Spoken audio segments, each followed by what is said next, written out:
सब लोग।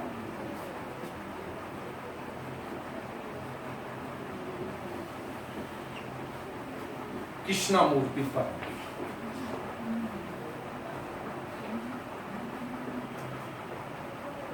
कृष्णामूर्ति पद्धति और प्राश्री पद्धति, ये दोनों एक जैसी, उसमें एक जैसी क्या है, इसमें क्या है, प्लैनेट्स कुंडली उसी ढंग से बनती है। उसमें हम द्वादश भाव कहते हैं, जहां पे कस्प शब्द का यूज होगा कृष्णामूर्ति पद्धति में। उसमें हमने प्लैनेट्स की स्ट्रेंथ देखने के लिए नवांशा, ददमांशा, सतमांशा, त्रिमांशा, ऐसे हाउसेस, षट बली 6 घर बना रखे हैं, षष्ठांशा बना रखा है, और जितनी भी जो हमारी रिक्वायरमेंट है, दशमांशा भी है, सर्विस के लिए हमने देखना है, दशमांशा भी है, षोडश बल भी है। तो ये जो चीजें हैं, इनसे जिस समय आप किसी भी एस्ट्रोलॉजर के पास जाते हो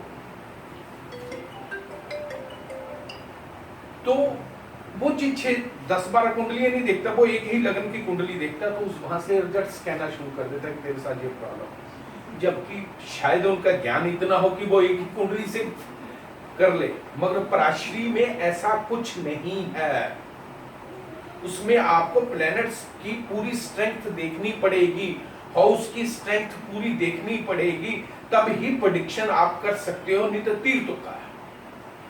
अब उसकी जगह कृष्णामूर्ति आ रही है, नई पद्धति है, चली हुई को तो बहुत टाइम हुआ है, मगर प्राश्री में से ही निकली है। कृष्णामूर्ति पद्धति निकलने का कारण क्या है? देश काल और परिस्थिति। जो कृष्णामूर्ति पद्धति आई है, वो सिस्टम क्यों निकला? वो देश काल और परिस्थिति है। वो इसलिए कह रहा हूं, 1947 के बाद हिंदुस्तान का अपना संविधान शुरू हो गया, जिसके ऊपर मुझे भी विश्वास है, आप लोगों को भी विश्वास है।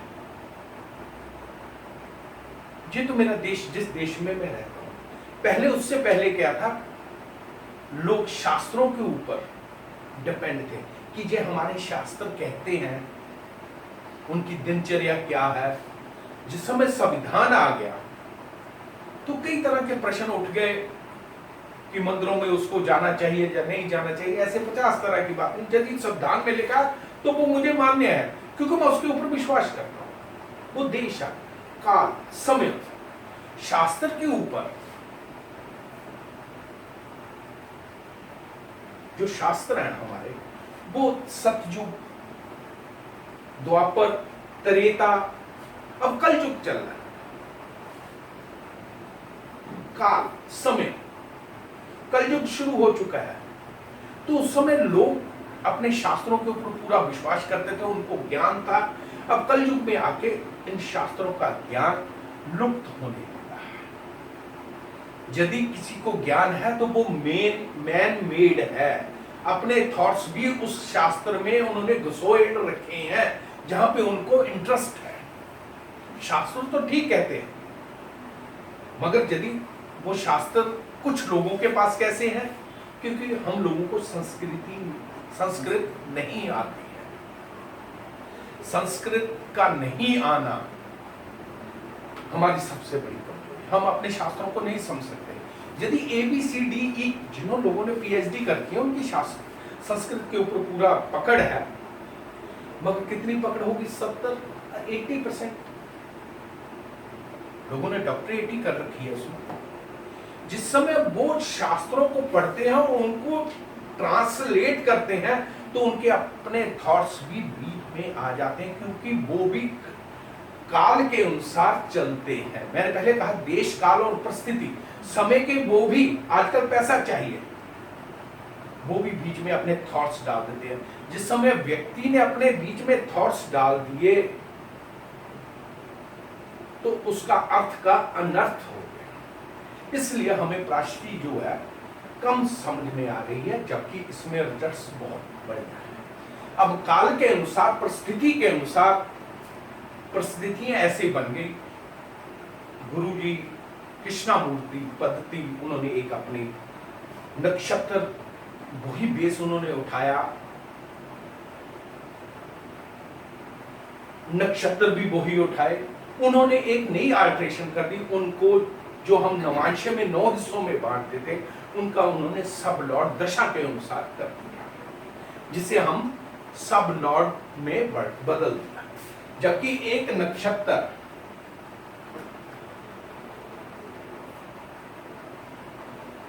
13 डिग्री 20 कला, अब 13 डिग्री 20 कला को उन्होंने आगे ग्रहों के अनुसार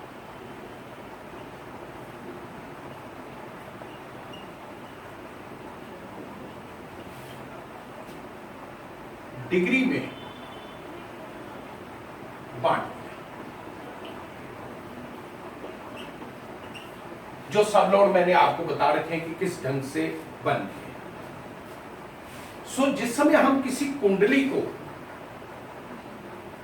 पढ़ते हैं तो सब लॉर्ड की बहुत इंपॉर्टेंस होती है।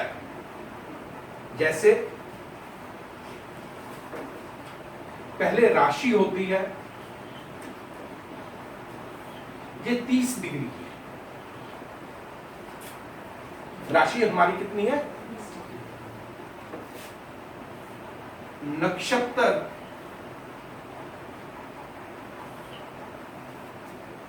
हमारा 13 डिग्री 20 कला का है।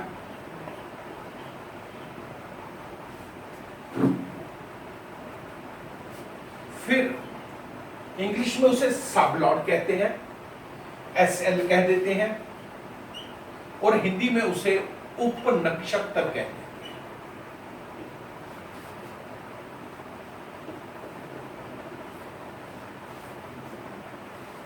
इसे उपनक्षत्र हिंदी भाषा में कहा जाता है, इंग्लिश में इसे सब लॉर्ड कहा जाता है।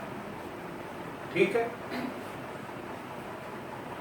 तो जो सब लॉर्ड है उसकी जो ग्रह की दशा महादशा चल रही है, उसी के हिसाब से उसको टाइम स्पैन मिला हुआ है उपनक्षत्र में। जैसे अब केतु है तो केतु को 0 डिग्री 46 कला और विकला कितनी है?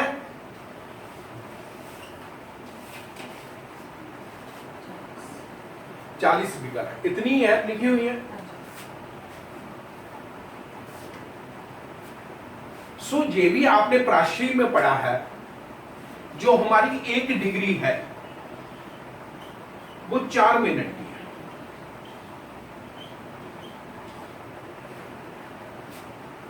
ये पढ़ा है सभी प्राश्री में, यही बेस यही है हमारा।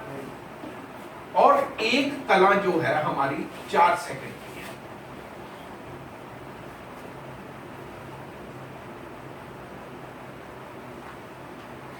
ठीक है, समझ आ रहा है यहां तक? तो यहां मैं दे दूं इसको,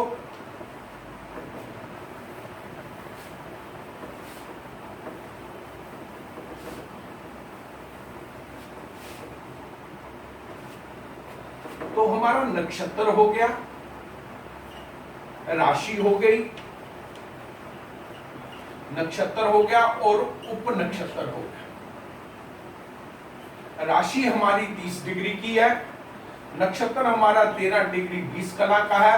यदि हम केतु का नक्षत्र ले लेंगे तो वो 0 डिग्री 46 कला और 40 विकला का है। इस कंक्लूजन पे पहुंच गए।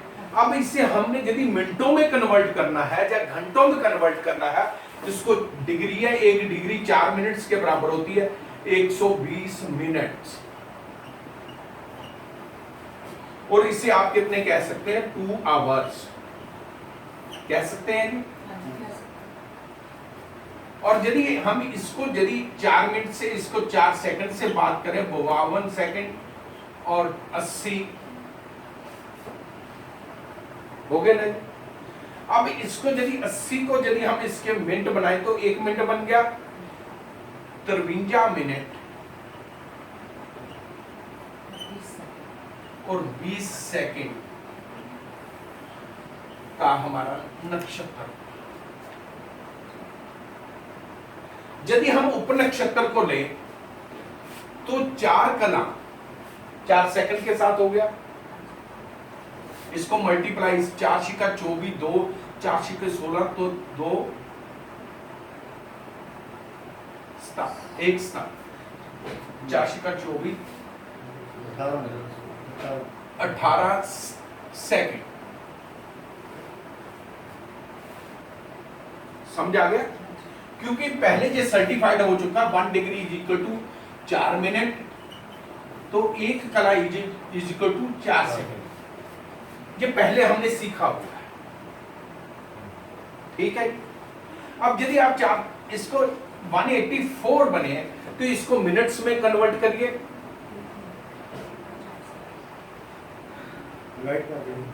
हाँ हाँ 60 पे इसको डिवाइड करें। 3 मिनट 4 सेकंड 3 मिनट 4 सेकंड और 4 सेकंड और 40 वो आ गया 4 से आगे 4 माइक्रो सेकंड। इसको 4 माइक्रो सेकंड की बजाय इसे 5 सेकंड कह दीजिए। इसको अब आप 40 60 पे जाके वो बन जाता है 5 सेकंड मान लीजिए। तो हमारा एक उप नक्षत्र जो है 3 मिनट और कितने का हुआ ये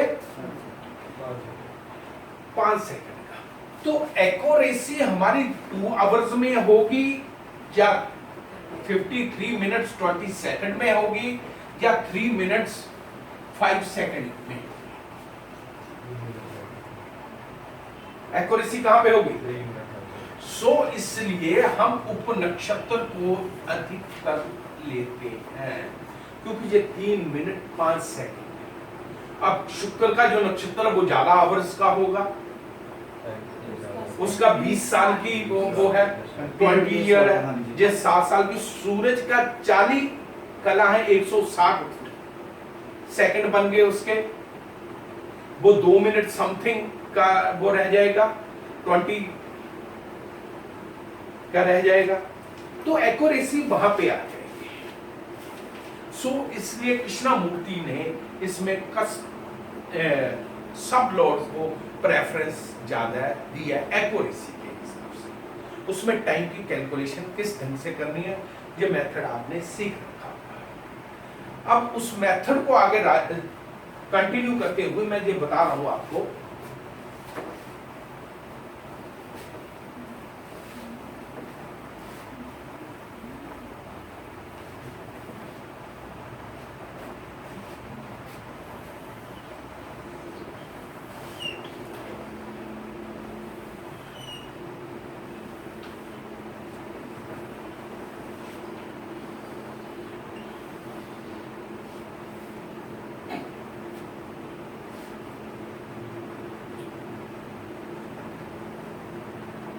अब किसी व्यक्ति का जन्म हुआ, मान लीजिए पहली राशि में, सपोज उसे 2 में भी हो सकता है, 3 में भी, 4 में भी, 5 में भी हो सकता है।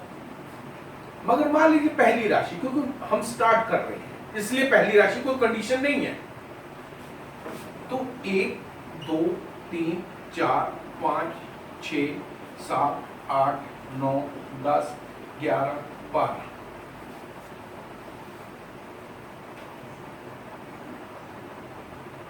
तो हम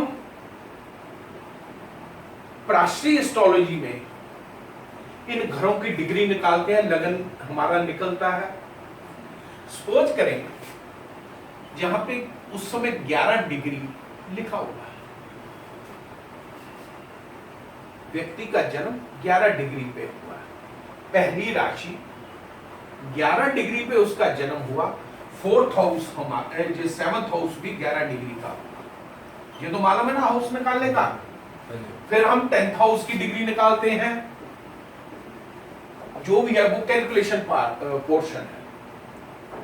क्योंकि आजकल तो कंप्यूटर हो गए हैं, वो तो निकाली जा सकती है, मैंने आपको पढ़ा रखा है। उसके बाद इस समय वो डिस्कस करने का पॉइंट नहीं है कि हमने 10वें घर की भी डिग्री निकलती है, 4th हाउस की भी निकलती है, तीसरे की भी, चौथे की भी। अब जो वो डिग्रियां निकली हुई हैं उन्हीं में ही हमारी किस्मत छुपी हुई है। इन राशियों के ऊपर हमारी किस्मत नहीं छुपी हुई, हमारी जो किस्मत है वो कहां पे छुपी हुई है? डिग्रियों पे। जैसे अब उदाहरण के तौर पे कि 11 डिग्री पे बच्चा पैदा हुआ, तो 11 डिग्री पे पहली फर्स्ट राशि मेष में कौन सा नक्षत्र होगा? ये केतु का नक्षत्र होगा। इसका मतलब केतु नक्षत्र, और केतु का नक्षत्र 0 से लेके 13-20 तक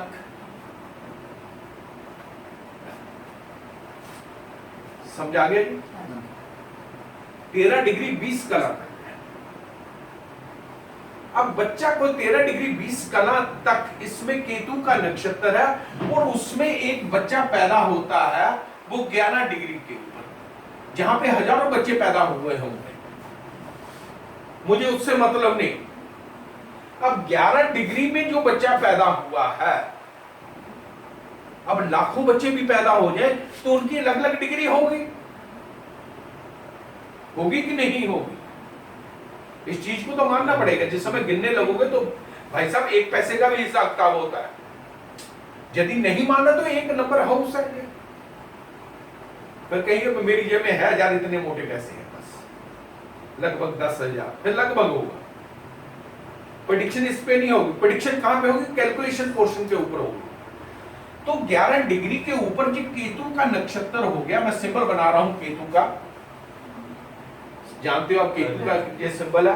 अब इसका सब ढूंढना है हमने, सब नहीं मालूम। सब निकालने की मैंने ढंग आपको बता रखा है। केतु का जो, अब केतु में हाँ जी, हाँ जी, देखिए कौन सा आएगा जी, बताइए। 11 डिग्री पे ऊपर कैलकुलेशन पोर्शन करके केतु शुक्र सूर्य है, सूर्य का 11 नहीं, शनि का आएगा। शनि का आया ना? मेरे ख्याल से शनि का। हाँ, शनि के देख लीजिए फिर। शनि का उपनक्षत्र क्या हो गया? सो अब हमारा जो यहां से प्रेडिक्शन शुरू हो गई। अभी मैंने ग्रह नहीं लिखे, मैं हाउसेस के ऊपर बात कर रहा हूं। पहले जो समझिए, ग्रह एक तरफ है और हाउसेस एक तरफ है। इसे केपी में कस्प, सब कस्प कहते हैं। हाउसेस की डिग्री अलग है, इन्हीं में हमारी किस्मत छुपी हुई है। इसको पढ़ने की आदत डालनी है कि किस ढंग से हमें पढ़ना, यहीं से ही निकलेगा। जैसे उदाहरण के तौर पे अटल बिहारी वाजपेयी हमारे आदरणीय हैं, उनको लड़कियों की कमी नहीं थी, वो शादी कर सकते थे, कोई भगोड़े व्यक्ति नहीं थे, राजसी जीवन था, मगर शादी नहीं हुई। और कोई हो कि भी भाई ये कमाता नहीं है, वो तो राजसी जीवन में पढ़े लिखे हुए थे, सुंदर थे, अच्छा व्यक्तित्व था उनका। विवेकानंद जी,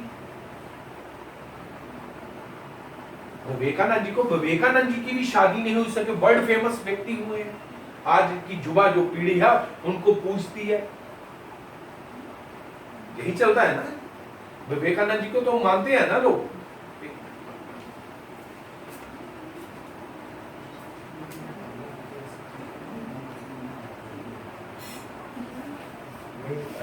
ज्यादा बेटर क्लियर हो रहा है। हाँ जी,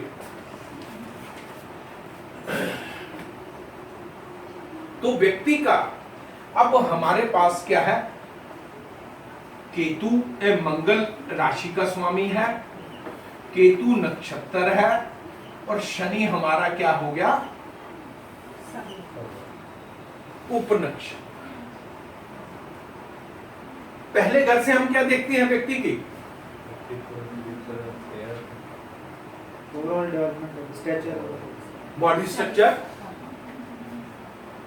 आदमी की पर्सनैलिटी, आत्मा कैसा है, कि वो व्यक्ति जीवित होगा, बीमार रहेगा, कैसा रहेगा, स्वास्थ्य कैसा रहेगा। जहां से देखते हैं, 6वें घर से बीमारी देखते हैं, यही चीजें देखते हैं, और तो नहीं कुछ देखते हैं, पर्सनैलिटी भी देखते हैं। अगर जिस समय कुंडली को घुमाने लगे तो हजारों चीजें देखी जा सकती है पहले घर से, वो घुमाने का ढंग मालूम होना चाहिए, वो बात की बात है। स्टार्टिंग में तो यही हमारे दिमाग में पड़ा हुआ, पहले घर से हम पर्सनैलिटी देखते हैं, बस इससे ज्यादा नहीं हमें मालूम, यही है।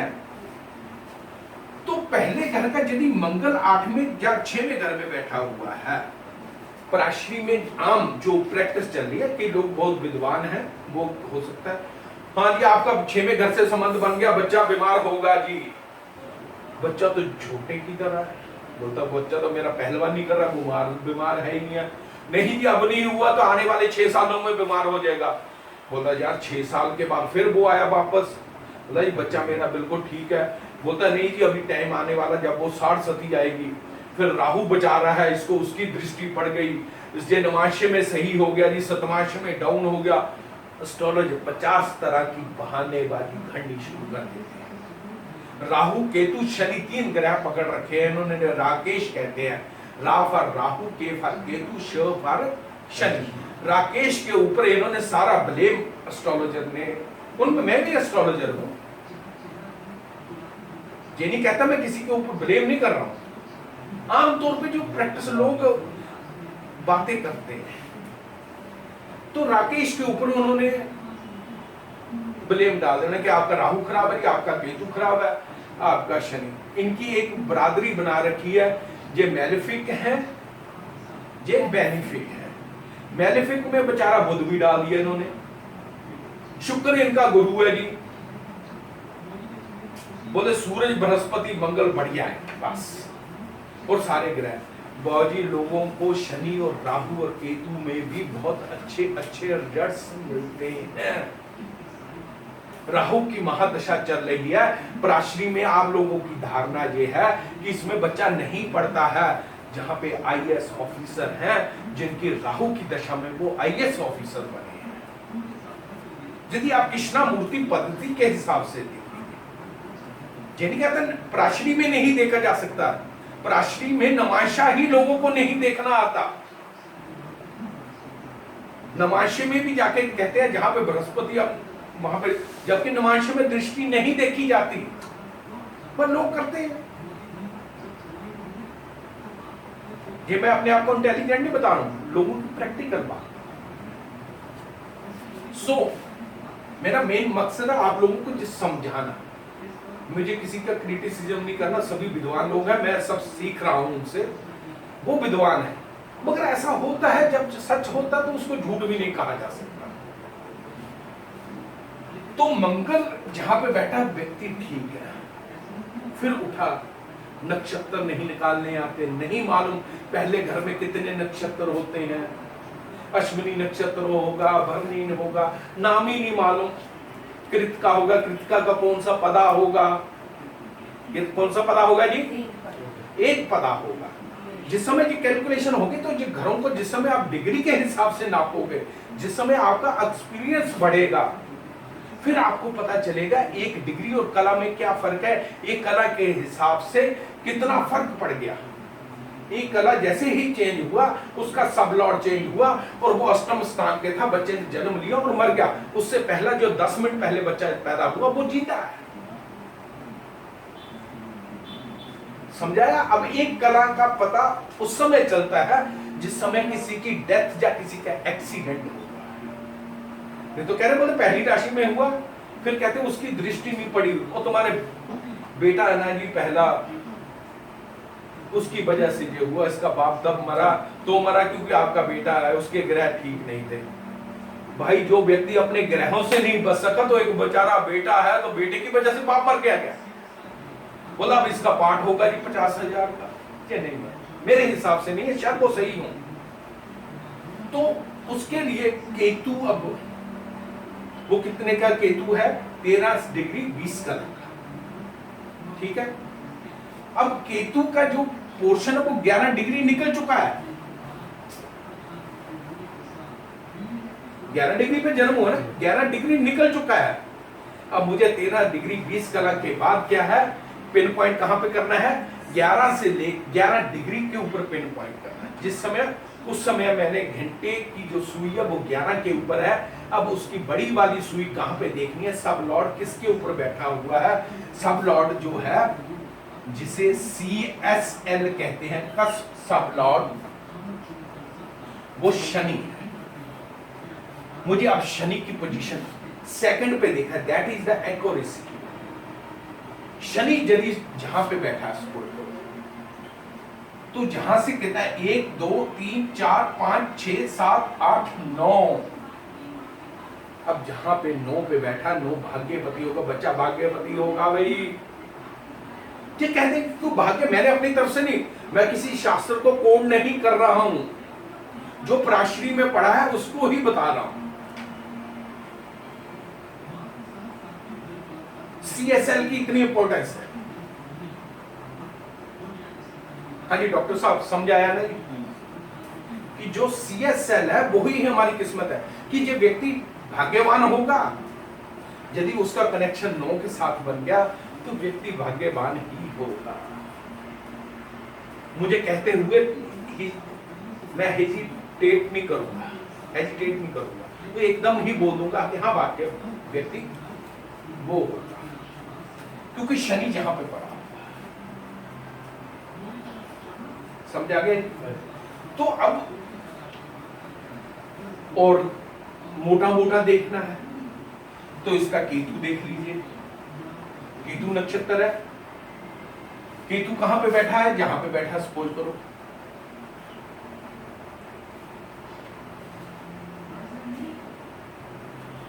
तो व्यक्ति कमाऊ होगा, क्योंकि इसका जो नक्षत्र का स्वामी है वो कहां पे बैठ गया?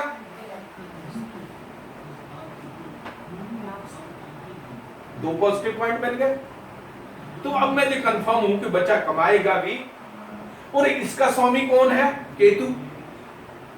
केतु जिस राशि में बैठता है उस ग्रह की ही नेचर अपने पास ले लेता है। ये नोट कर लेना, केतु जिस राशि में बैठता है उसी की तरह की उसकी नेचर हो जाती है।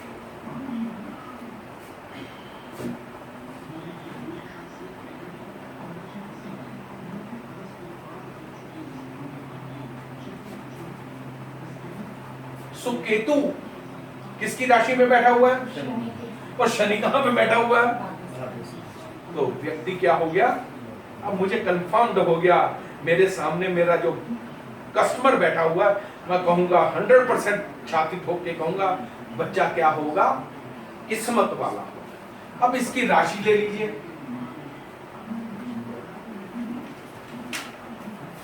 मंगल। मंगल मान लीजिए यहां पे बैठा हुआ है,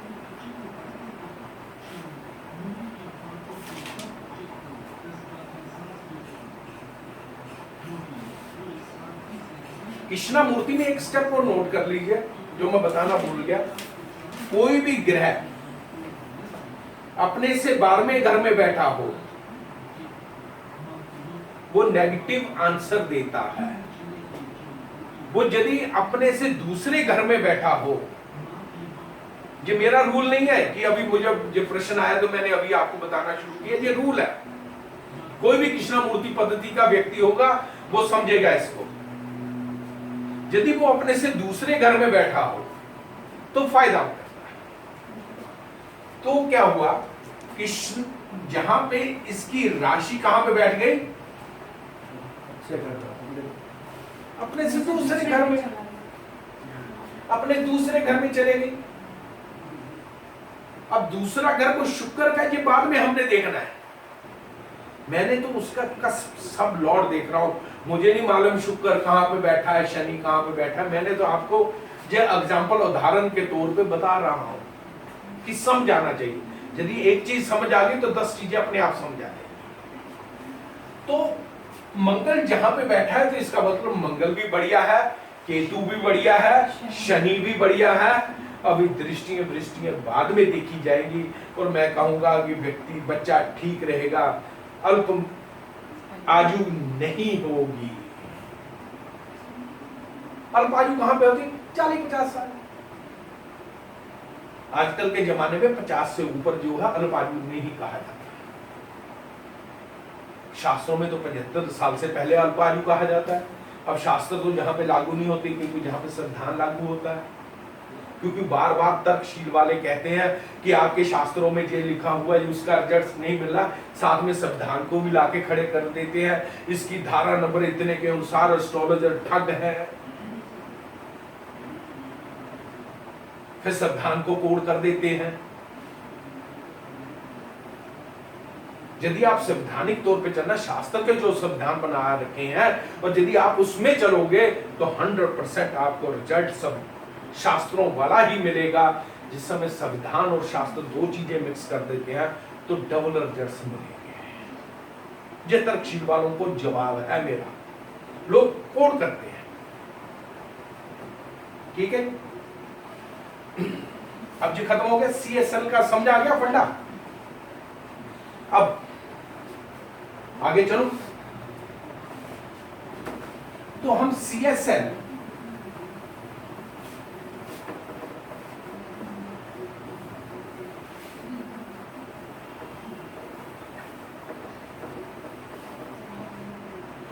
हमने किसी की भी कुंडली देखनी है, उसका क्या पहले देखना हमने CSL, समझा गया। अब उसका प्रश्न है, क्या प्रश्न करने आया मेरे साथ? अपनी सर्विस के बारे में पूछने आया, अपनी मैरिज के बारे में पूछने आया, अपनी औलाद के बारे में पूछने आया, अपने भाई के बारे में पूछने। There are so many questions. ठीक है, जिस समय व्यक्ति आपके पास आता है 1 या 2 प्रश्न के लिए आता है, बाद में तो उसने पैसे पूरे करने होते हैं कि मेरा बेटा सेवा करेगा, इसकी वाइफ सेवा करेगी। बच्चा भी 5 साल का होता है, फिर उसको एस्ट्रोलॉजर भी जो होते हैं बोला हाँ हाँ करेगा, क्यों नहीं करेगा, ला ला ला ला पूछो ना, ऐसा हो जाएगा वैसा हो जाएगा। वो प्रश्न 2 ही लेके आया होता कि इसका ये बड़ा होकर बनेगा क्या, ये एक सोच। ठीक है, तो हमने पहले CSL उस घर का देखना है। घरों, कौन सा घर किस काम के लिए आता है कि आप लोगों ने पढ़ रखा है। राशि में यही कहते हैं 12 घर किस किस चीज को रिप्रेजेंट करते हैं, ये आप अच्छी तरह जानते हैं। तो CSL के भी कुछ रूल हैं। पहला रूल मैंने बता दिया कि जो